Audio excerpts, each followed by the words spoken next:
The UN is in the position the UN is always in, which is it's a political body and it is buffeted by political winds. The best thing that the UN can do is to continue publicizing the problem. The UNHCR, the High Commissioner for Refugees, plays an important role, but more importantly, the UN can keep pressure on to get a political settlement. But clearly, to deal with the refugee crisis, you have to deal with the Syrian conflict. You described that conflict as the Rwanda of the Obama administration. Do you still believe that removing Assad is the only way to end this conflict, or do you acknowledge that perhaps he's got to be part of the solution?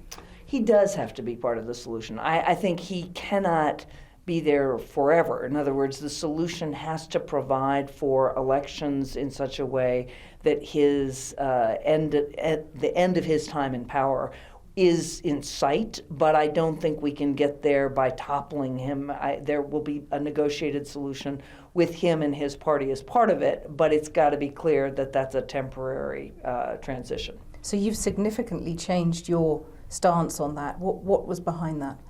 Well, for a long time, I mean, I've been pushing on this issue since 2012.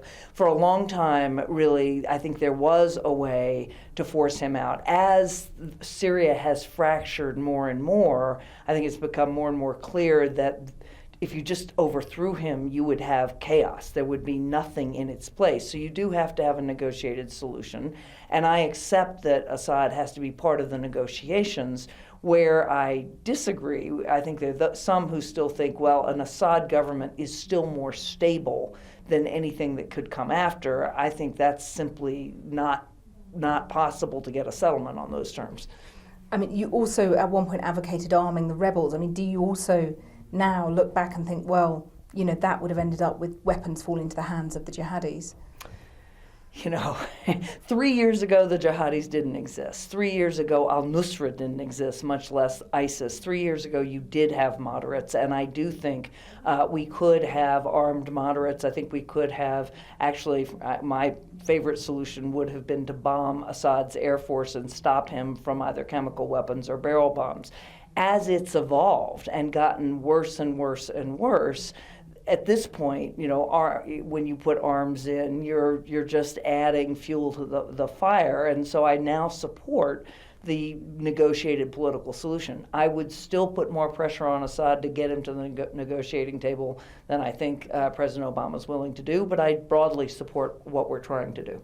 So you fully endorse then what Hillary Clinton's been saying, that there's not going to be a successful military effort at this point to overturn Assad, and that the efforts should be focused on ISIS. Is that, if you were by her side now, is that what you'd been advising her to say?